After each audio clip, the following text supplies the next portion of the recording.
Hey, welcome to Tabletop Skirmish Games. I'm Lee, and in this video we'll be taking a look at the rumour engine and the possible return of Sergeant Stone for the Catachans.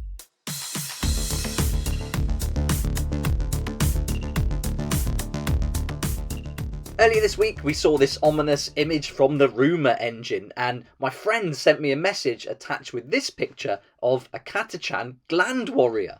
Obviously, I was pretty excited about this. I'd never heard of the Gland Warrior. Bit of an unfortunate name to give one of the soldiers. But yeah, I've never heard of it. So I thought it'd be fun to make a video exploring exactly what these guys are, what they do, and how they fit into the 40k universe. And also, let's make some predictions as to which game they're going to be featured in.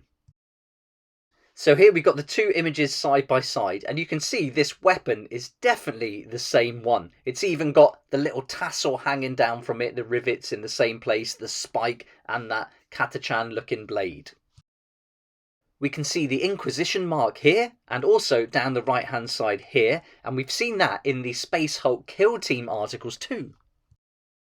So doing some digging around on the internet, I found out about this character, great looking model who also has the same blade, and he is one of these Gland warriors called Sergeant Stone. So is this the return of Sergeant Stone?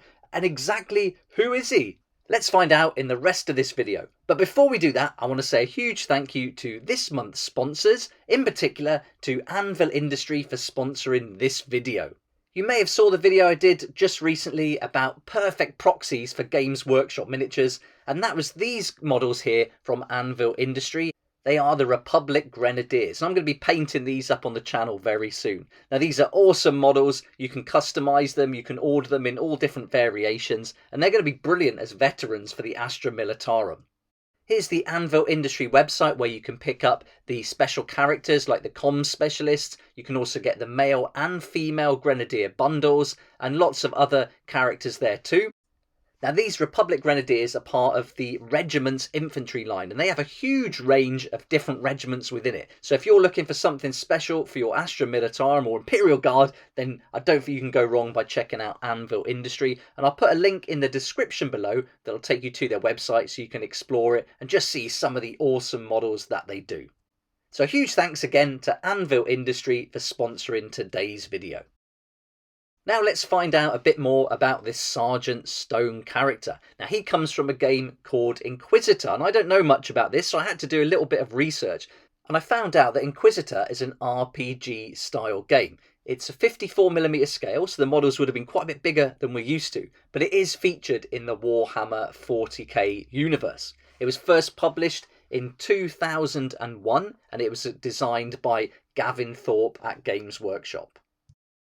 Regarding Sergeant Stone, there's not a huge amount of information out there. I got this from the Warhammer 40k Lexicanum website, which gave us a bit of info.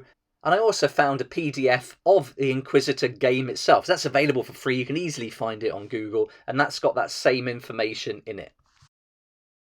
This info tells us that Sergeant Stone was taken from the world of Lostock to fight against the Tyranids.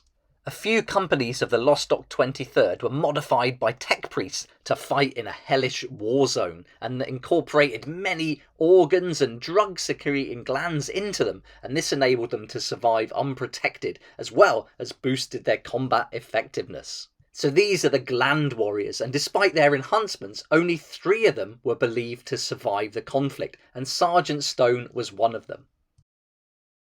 So in the Inquisitor book, it tells us that Imperial Guards are often veterans that are taken by the Inquisition and used for different purposes. These veterans will most likely have some form of extreme psychosis, and they'll be fitted with adrenal glands like we saw earlier, bionics to replace any limbs that they've lost, and the way they're put together and used by the Inquisitor makes them perfect tools and ruthless servants of the Inquisition. So now we know that these Gland warriors are really linked to the Inquisition, and we've seen these symbols on this sketch here, but recently in the reveal for the new edition of Kill Team, where we saw this device here. This is the Cyber Altered Tusk Unit, or CAT, and you can see the Inquisition logo featuring heavily on this model. We also saw the logo on the Imperial Navy breaches on their chest plate here. So these are really big hints as to what we can expect to see featured in this new edition of Kill Team. So are we going to get some Catachan Gland warriors as a kill team up against the Tyranids? That would just be amazing. This is a really great theme, and I hope it is Kill Team. I mean, is it a clue that a new game of Inquisitors coming out? Perhaps that could be something else. It might not even be Sergeant Stone. It could just be a Gland warrior that the Inquisitors have put together, taken those 3 survivors, experimented on them, carried out some research, and put together a fresh kill team to go onto this Space Hulk and explore it. I would love to see a Catachan and Tyranid Kill Team box set coming out. I think that just would be incredible. So, I mean, we still haven't seen the terrain for Into the Dark yet. I can't wait for that. Also, price-wise, is it going to be around 140 like the new edition of Warcry? Or are they going to put more terrain in it and go more towards the £180 mark like they did with Ash Waste, and then give us more terrain to kickstart this new exciting scenario with? Whatever they do, I think this is really exciting and so much potential here, but I would love to see some attention given to the Catachans. This is the army that I'm still working on and building for my Imperial Guard army, and yeah, I would love this. This would be brilliant. But what do you think? I'd love to hear your thoughts on this. Do you think that for a start it is Catachans, and do you think it's going to be for Kill Team, or maybe a completely new game of Inquisitor? Let me know in the comments section below. I'd love to hear what you think. A huge thanks again to ANVIL Industry for sponsoring this video, and please check them out with the link in the description and comments down below. It really helps me to keep making these daily videos. As always, a huge thank you to you for watching this video. I hope you enjoyed it. If you did like it, please hit the like button, subscribe for more videos like this, and don't forget to hit that notification bell to join me next time on Tabletop Skirmish Games. I'd like to say a huge thank you to my Patreon supporters who make these daily videos possible, and if you're interested in joining the community, it'd be awesome to see you there, and I'll put a link for that in the description down below.